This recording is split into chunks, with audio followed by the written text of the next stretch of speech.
ጤና ይስጥልኝ የተወደዳችሁና የተከበራችሁ የኢትዮኒውስ ቤተሰቦች እንደምን አላችሁ? ሰላምታችን በያላችሁበት ይድረስ። እነሆ አዳዲስና ወቅታዊ መረጃዎችን አዘጋጅተን ወደ እናንተ ማድረስ ጀምረናል።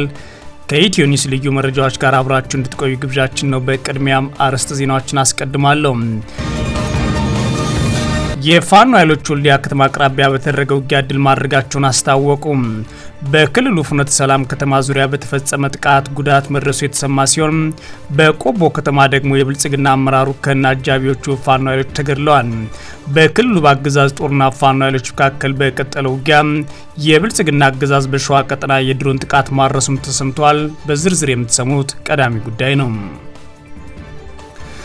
በኦሮሚያ ክልል ምስራቅ አርሲ ዞን በተፈጸመ ጥቃት 21 ሰዎች ተገደሉ። የኦርቶዶክስ ክርስትና እምነት ተከታዮች የተገደሉት ይህ ጥቃት አሁንም አልቆመም ብሏን የኢትዮጵያ ኦርቶዶክስ ተዋሕዶ ቤተክርስቲያን ከ21 ምዕመናን ተገድለው ቀብረናል፣ 8 የደረሱበት አልታወቀም፣ 8 ሆስፒታል ገብተዋል፣ 2 ታግተዋል ማለት የኢትዮጵያ ኦርቶዶክስ ተዋሕዶ ቤተክርስቲያን አርሲ ዞን ሀገረ ስብከት አስታውቋል። በዝርዝር እናየዋለን። የወልቃይት ጠገዴ የአማራ ማንነትና ወሰን አስመላሽ ኮሚቴ የፌዴራል ከፍተኛ ፍርድ ቤት በአከራካሪ የምርጫ ክልሎች ላይ ምርጫ እንዳይካሄድ ባሳለፈው ጊዜያዊ እግድ ውስጥ ገብቶ ለመከራከር አቤቱታ አቀረበ። ኮሚቴው በፌዴራል ከፍተኛ ፍርድ ቤት በአመልካች በዲሞክራሲያዊ ስምረት ትግራይ ፓርቲና በኢትዮጵያ ምርጫ ቦርድ መካከል በፍርድ ቤት እየታየ ያለው ጉዳይ መብትና ጥቅምን እንደሚነካ በመግለጽ ጣልቃ ገብቶ ለመከራከር በጠበቃ በኩል ጥያቄ ማቅረቡን አስታውቋል። በዝርዝር እናየዋለን። ትራምፕ በኢራን ድርድር ደስተኛ ለመሆናቸውን ሲገልጹ ሀገራት ዜጎቻቸውን እያስወጡ ነው። ፕሬዚዳንት ትራምፕ በኢራን የኒውክሌር ፕሮግራም ላይ በተደረጉ የቅርብ ጊዜ ውይይቶች ደስተኛ ባይሆኑም ጥቃት ለመፈጸም ግን እስካሁን ድረስ ከውሳኔ ላይ አልደረሱም ተብሏል። በዝርዝር የምናየው ሌላኛው ጉዳይ ነው። ፓኪስታን ከአፍጋኒስታን ጋር ግልጽ ጦርነት ውስጥ ገብተናል አለች። ፓኪስታን ከአፍጋኒስታን ዋና ከተማ ላይ ተከታታይ የአየር ድብደባዎች ከፈጸመች በኋላ ግልጽ ጦርነት ውስጥ መግባቷን የመከላከያ ሚኒስትሩ ናቸው ያስታወቁት። የተወደዳችሁና የተከበራችሁ የኢትዮኒውስ ቤተሰቦች አብራችሁ ውስጥ ቆዩ። እነዚህና ኃይሎች ትሰማላችሁ። መልካም ቆይታ ያውላችሁ። የፋኖ ኃይሎች ወልዲያ ከተማ አቅራቢያ በተደረገ ውጊያ ድል ማድረጋቸውን አስታውቀዋል። በክልሉ ፍኖተ ሰላም ከተማ ዙሪያ በተፈጸመ ጥቃት ጉዳት መድረሱ የተሰማ ሲሆን በቆቦ ከተማ ደግሞ የብልጽግና አመራሩ ከነ አጃቢዎቻቸው ፋኖ ኃይሎች ተገድለዋል። በክልሉ በአገዛዝ ጦርና ፋኖ ኃይሎች መካከል በቀጠለው ውጊያ የብልጽግና አገዛዝ በሸዋ ቀጠና የድሮን ጥቃት ማድረሱም ተሰምቷል።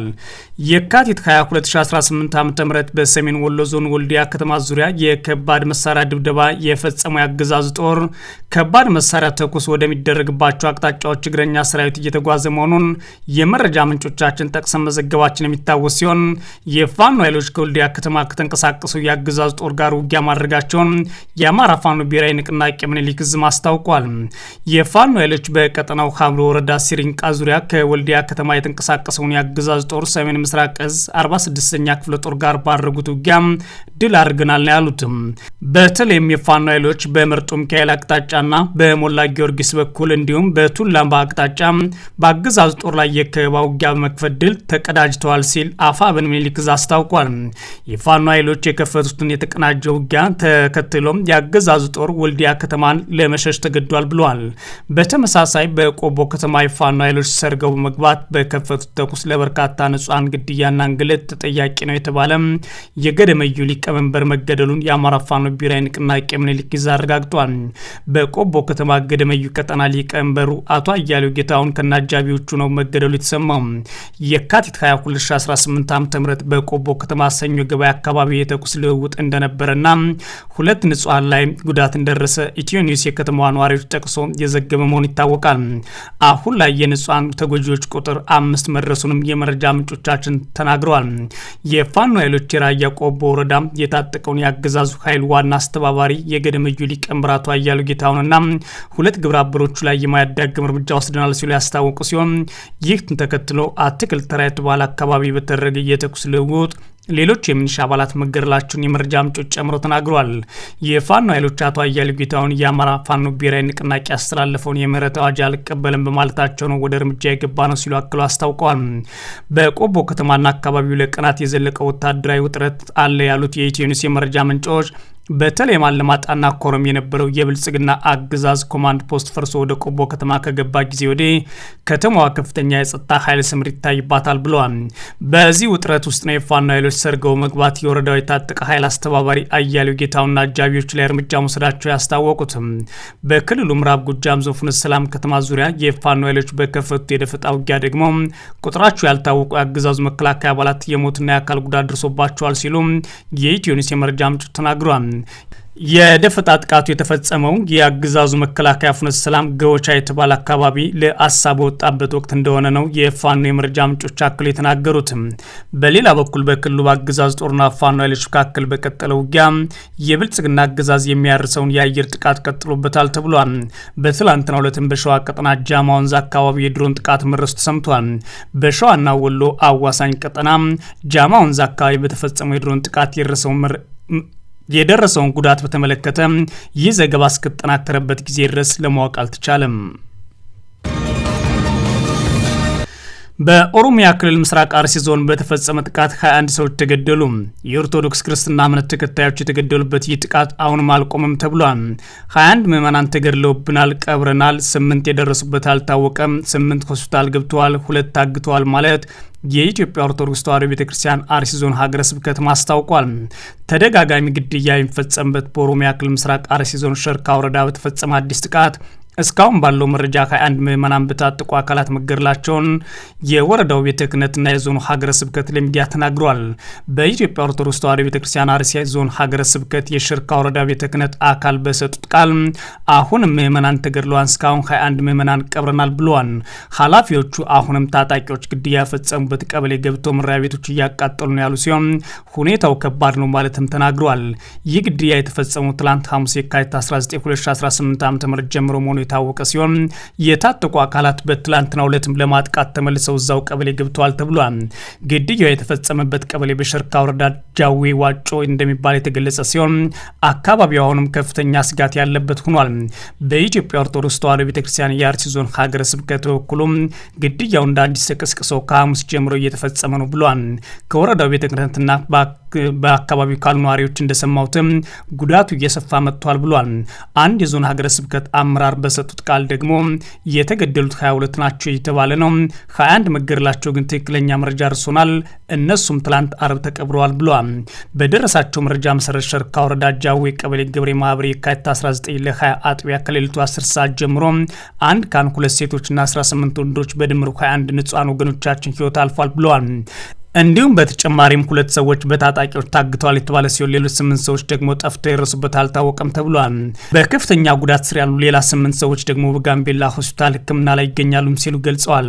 የዞኑ ሀገረ ስብከት የካቲት 17 ቀን 2018 ዓ.ም በምርት የወረዳ ፍርቃሳ በተባለ ቦታ 4 ሰዎች ተገድለው ከ10 የሚልቁ አባወራ ቤቶች ሙሉ በሙሉ መውደማቸውን በተጨማሪነት ገልጸዋል። የሶማሌና ምስራቅ አርሲ ሀገረ ስብከት ሊቀ ጳጳስ ብፁዕ አቡነ ኤልሳዕ በሽርካ ወረዳ ትላንት 21 ኦርቶዶክሳውያን መገደላቸውን ለማህበረ ቅዱሳን ቴሌቪዥን ተናግረዋል። ከሞቱት መካከል አንደኛው ካህን እንደሆኑና የሁሉም ስርዓተ ቀብራቸው ትላንት አርብ መፈጸሙን አቡነ ኤልሳዕ ጨምሮ ተናግረዋል። አቡነ ኤልሳዕ በከንቱ ለምን ይገድሉናል? የሚመለከተው አካል ለጉዳዩ ትኩረት ሰጥቶ ተጨማሪ የሰው ነፍስ እንዳይጠፋ የመከላከል ስራ ሊሰራልን ይገባል ሲሉ አሳስበዋል ማለት ተዘግቧል። የወልቃይት ጠገዴ የአማራ ማንነትና ወሰን አስመላሽ ኮሚቴ የፌዴራል ከፍተኛ ፍርድ ቤት በአከራካሪ የምርጫ ክልሎች ላይ ምርጫ እንዳይካሄድ ባሳለፈው ጊዜያዊ እግድ ውስጥ ገብቶ ለመከራከር አቤቱታ አቀረበ። ኮሚቴው በፌዴራል ከፍተኛ ፍርድ ቤት በአመልካች በዲሞክራሲያዊ ስምረት ትግራይ ፓርቲና በኢትዮጵያ ምርጫ ቦርድ መካከል በፍርድ ቤት እየታየ ያለውን ጉዳይ መብትና ጥቅሙን እንደሚነካ በመግለጽ ጣልቃ ገብቶ ለመከራከር በጠበቃው በኩል ጥያቄ ማቅረቡን አስታውቋል። በዚህም መሰረት ፍርድ ቤቱ ጉዳዩን ተመልክቶ ውሳኔ ለመስጠት ለየካቲት 25 2018 ዓ.ም ቀጠሮ መስጠቱን ለጉዳይ ቅርበት ያላቸው ምንጭ ለቢቢሲ አረጋግጠዋል። ምርጫ ቦርድ ሁለቱ ክልሎች መካከል አወዛጋቢ በሆኑ 5 የምርጫ ክልሎች ከትግራይና አማራ ክልል ውጪ ሆነው በቀጣይ የተወካዮች ምክር ቤት እጩ ምርጫ እንዲያካሄድባቸው ውሳኔ ያስተላለፈው ባለፈው የካቲት 16 2018 ዓ.ም ነበር። ይህን ተከትሎ በአቶ ጌታቸው ረዳ የሚመራው ዲሞክራሲያዊ ስምረት ትግራይ ስምረት ፓርቲ ባቀረበው አቤቱታ የፌዴራል ከፍተኛ ፍርድ ቤት ሐሙስ የካቲት 19 2018 ዓ.ም በውሳኔው ላይ እግድ ጥሏል። ይህን ተከትሎ የወልቃይት ጠገዴ የአማራ ማንነትና ወሰን አስመላሽ ኮሚቴ በውሳኔው ለህዝብ ተወካዮች ምክር ቤት የመመረጥና የመምረጥ መብት ከተሰጣቸው የምርጫ ክልሎች ውስጥ የሁመራና የአዲረመጽ ምርጫ ክልሎች ከትግራይ ክልል ወጥቶ በወልቃይት ጠገዴ ሰቲት ሁመራ ዞን ራሱ የሚያስተዳድር ነው ብሏል። ኮሚቴው ስምረት ባቀረበው አቤቱታ መሰረት አመልካቾች ፍርድ ቤት በሰጠው እግድ በክርክሩ ሂደት ውስጥ ተካፋይ ባልሆነበት ሁኔታ የሚሰጠው ውሳኔ በኢፌዴሪ ህገ መንግስት አንቀጽ 38 ላይ የተመለከተውና የመምረጥና መመረጥ መብትና እንዲሁም ጥቅማችን የሚነካ ነው ብሏል። በዚህ ምክንያትም ፍርድ ቤት በስምረት ፓርቲና በብሔራዊ ምርጫ ቦርድ መካከል በሚደረገው ክርክር ውስጥ ጣልቃ ገብተው እንዲከራከሩ እንዲፈቅድላቸው ጠይቀዋል። እነዚህ በትግራይና በአማራ ክልል ይገባኛል ጥያቄ የተነሳባቸውና ከሁለቱ ክልሎች ውጭ ሆነው በራሳቸው ምርጫ እንዲደረግባቸው የተወሰኑት የሁመራ፣ የአዲረመጽ፣ የኮረም ኦፍላ፣ የጠለምትና የራያ አላማጣ ምርጫ ክልሎች ናቸው። በእነዚህ 5 የምርጫ ክልሎች የሚገኙ መራጮች ድምጻቸውን የሚሰጡት ለህዝብ ተወካዮች ምክር ቤት እጩዎች ሲሆን የክልል ምክር ቤት ምርጫ በአካባቢዎቹ ላይ የተነሳውን የይገባኛል ውዝግብ በህገ መንግስቱ መሰረት ከተፈታ በኋላ እንደሚካሄድ የፌዴሬሽን ምክር ቤት ማሳወቁን ቦርዱ ገልጿል።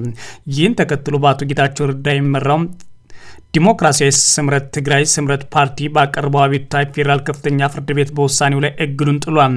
በትግራይ የሚንቀሳቀሰው ስምረት ፓርቲ የፌዴሬሽን ምክር ቤት ውሳኔ ብሔራዊ ምርጫ ቦርድ ይፋ ሲያደርግ በይፋ ተቃውሞውን በመግለጽ ያሳወቀ ሲሆን ጉዳዩን በፕሬዝዳንት አቶ ጌታቸው ረዳ በኩል ለፍርድ ቤቱ አቅርቧል።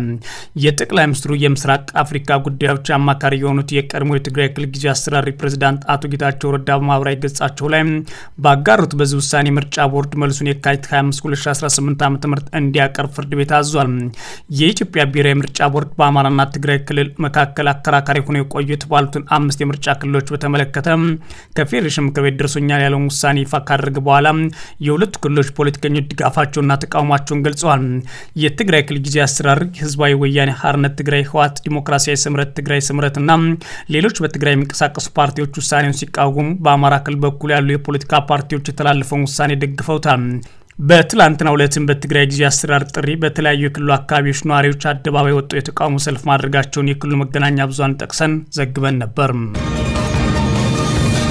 ትራምፕ በኢራን ድርድር ደስተኛ አለመሆናቸውን ሲገልጹ ሀገራት ዜጎቻቸውን እያስወጡ ነው። ፕሬዚዳንት ትራምፕ በኢራን የኒውክሌር ፕሮግራም ላይ በተደረጉ የቅርብ ጊዜ ውይይቶች ደስተኛ ባልሆኑ ጥቃት ለመፈጸም ግን እስካሁን ድረስ ከውሳኔ ላይ አለመድረሳቸው ተናግረዋል። የሚያስፈልገን ሊሰጡም ፈቃደኛ ባለመሆናቸው ደስተኞች አይደለውም ሲሉ ትራምፕ ሐሙስ ዕለት በጄኔቫ ሲካሄድ የነበረውና ያለምንም ስምምነት የተጠናቀቀው ድርድር ላይ አስተያየታቸውን ሰጥተዋል። የአሜሪካው ፕሬዝዳንት በኢራን ላይ ወታደራዊ ኃይል መጠቀም እንደማይፈልጉ አጽንኦት ሰጡ የተናገሩ ቢሆንም አንዳንድ ጊዜ ግን ማድረግ አለብህ ብለዋል። አሜሪካ በኢራን ላይ ጥቃት ልሰነዝር እንደምትችል ስጋት የገባቸው በርካታ ሀገራት አርብ ዕለት በአካባቢው ላሉ ዜጎቻቸው ማስጠንቀቂያዎች ሰጥተዋል። ዩናይትድ ኪንግደም በቴህራን ከሚገኙ ኤምባሲዋ ሰራተኞቿን ለጊዜው አስወጥታለች።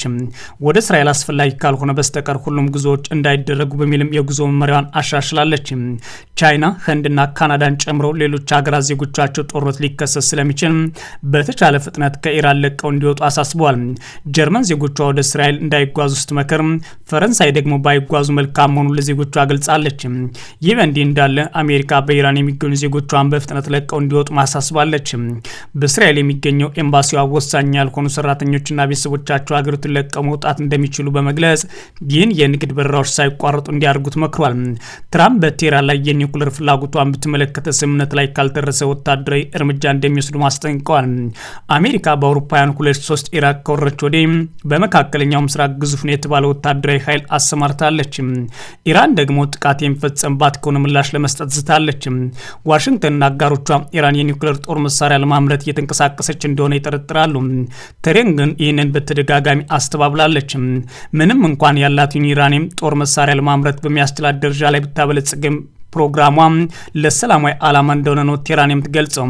ፕሬዚዳንት ትራምፕ አርብ ዕለት ለጋዜጠኞች ማበልጸግ አያስፈልግም ብያለው፣ ያ ጨዋነት የጎደለው ነው ብያለው ሲሉ አሳስበዋል። ትራምፕ ይህን ያሉት የኦማን የውጭ ጉዳይ ሚኒስትር ባድር አልቡሳይዲ ቴህራን የበለጸገ ዩራኒየም ላለማከማቸት መስማማቷን በመግለጻቸው ነው። ይህ ዩራኒየም የማበልጸግ ላይ የሚደረገው ክርክር እርባና የሌለው ያደርገዋልም ብለዋል። አልቡሳይዲም የበለጸገ ዩራኒየም ማከማቸት ካልቻሉ ቦምብ መስራት የሚችሉበት ምንም መንገድ የለም ሲሉም ለሲቢኤስ ኒውስ ተናግረዋል። ሐሙስ ዕለት የአሜሪካና የኢራን ባለስልጣናት በጄኔቫ በተካሄደው ከፍተኛ የኒውክሌር ድርድር ተጨባጭ ለውጥ እንዳሳየ ተናግረው ነበር።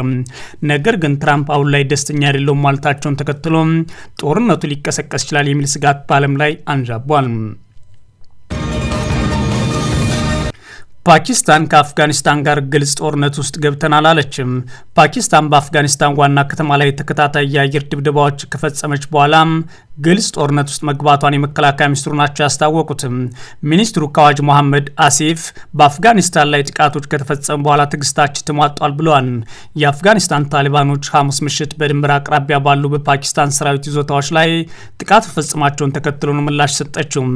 ፓኪስታን ዋና ከተማ ካቡል ጨምሮ በአፍጋኒስታን የተለያዩ ከተሞች ውስጥ የሚገኙ ኢላማዎችን በጀቶች ደብድባለች። በተመሳሳይ የአፍጋን ታሊባኖች አርብ ጠዋት ፓኪስታን ውስጥ የሚገኙ በርካታ ኢላማዎች መምታታቸውን ተናግረዋል። የመንግስት ምንጮች ለኢቢሲ ጥቃቱ የተፈጸመው በድሮን መሆኑን ገልጸዋል። የፓኪስታን ጠቅላይ ሚኒስትር ሼባዝ ሻሪፍ ሰራዊታቸው የትኛውንም ጠበጫሪነት የመደምሰስ አቅም እንዳለውና ሀገራቸው ለመከላከል የማይወስዱት እርምጃ እንደሌለ ተናግረዋል። የሁለቱ ሀገራት ኃይሎች በተለያዩ ጊዜያት ሲጋጩ የቆዩ ሲሆን ባለፈው ጥቅምት ያልጸና የተኩስ አቁም ስምምነት ደርሰው ግጭታቸውን በዘላቂነት ለማስቆም የድንበር ስምምነት ላይ ለመድረስ ያደርጓቸው ድርድሮች ውጤት ሳያስገኙ ቀርተዋል። ፓኪስታን በቅርቡ በዋና ከተማዋ መስጂድ ውስጥ የተፈጸመውን የአጥፍቶ ጠፊ ጥቃት ጨምሮ አፍጋኒስታን ጸረ ፓኪስታን ሽብርተኞችን ትደግፋለች ስትል ትከሳለች። የተወደዳችሁና የተከበራችሁ የኢትዮ ኒውስ ቤተሰቦች መረጃዎቻችን እነዚህ ነበሩ። መልካም ጊዜ እመኛለሁ።